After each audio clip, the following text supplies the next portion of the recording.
रेतीले टीलों के बीच भानपुर का किला किसी सड़े हुए कंकाल की तरह खड़ा था। ढलते सूरज की लालिमा ने पत्थर की दीवारों को ताजा खून जैसा रंग दे दिया था। एक पुरानी जीप किले के सामने आकर रुकी। कबीर, अर्जुन, विक्रम, राहुल और समीर, 5 दोस्त एडवेंचर की तलाश में यहाँ आए थे। समीर ने चारों ओर देखा। यार, यह जगह ठीक नहीं लग रही। विक्रम हंसा। डर मत, कुछ नहीं होगा। कबीर कुछ नहीं बोला। वह बस किले के दरवाजे को घूरता रहा, जैसे अंदर से कोई उसे बुला रहा हो। वह जैसे ही अंदर दाखिल हुए, कबीर का पैर किसी चीज पर पड़ा। उसके पैरों के नीचे लाल रंग की एक पोटली पड़ी थी।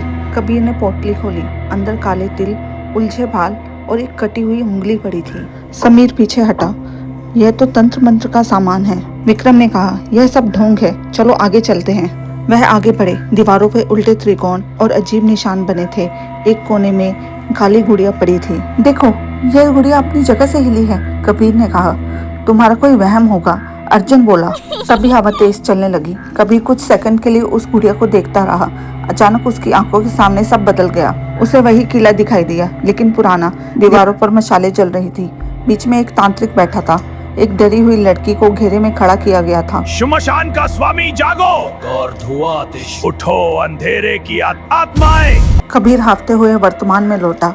यहाँ किसी की बलि दी गई थी, उसने धीमे से कहा। तभी कबीर सीढ़ियों की ओर बढ़ने लगा, जैसे किसी सम्मोहन में हो। बाकी चारों उसके पीछे पीछे गए। वह सब एक तहखाने में पहुंचे। बीच में एक खून से भरा कुंड था। चारों तरफ खोपड़ियां रखी थी। हवा भारी और ठंडी हो गई थी। कबीर कुंड के सामने खड़ा हो गया। उसकी आंखें सफेद हो गई। उसकी आवाज बदल गई। तुमने अंधेरे को जगाया है, अब तुम में से कोई यहाँ से निकल नहीं पाएगा।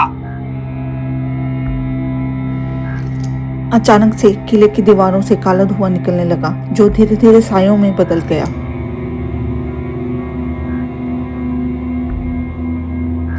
कबीर ने विक्रम पर हमला किया और उसे जाके दीवार से सटा दिया। बाकी सब घबरा गए और कबीर को रोकने की कोशिश करने लगे, लेकिन कबीर पे जैसे खून सवार था। राहुल ने पत्थर उठाकर कबीर पर मारा, लेकिन कबीर पर उस पत्थर का कोई असर नहीं हुआ। तभी कबीर ने अपनी जुबान बाहर निकाली, जो असामान्य रूप से लंबी और काली थी। कबीर विक्रम के पास आया और उसकी जुबान काट दी। राहुल ने कबीर को रोकने की कोशिश की, पर कबीर पर तो किसी शैतान का साया था। कबीर ने अपने शैतानी पंजों से राहुल का दिल उसका सीना चीरते हुए निकाल लिया। तभी जमीन से काले हाथ निकले और समीर के पैरों को पकड़ लिया। वह धीरे धीरे जमीन में धंसने लगा। अर्जुन उसे खींचने लगा, लेकिन समीर जमीन में गायब हो गया। कबीर के शरीर से एक काला साया निकलने लगा। वह साया अर्जुन की ओर बढ़ा और उसके अंदर धीरे धीरे समाने लगा।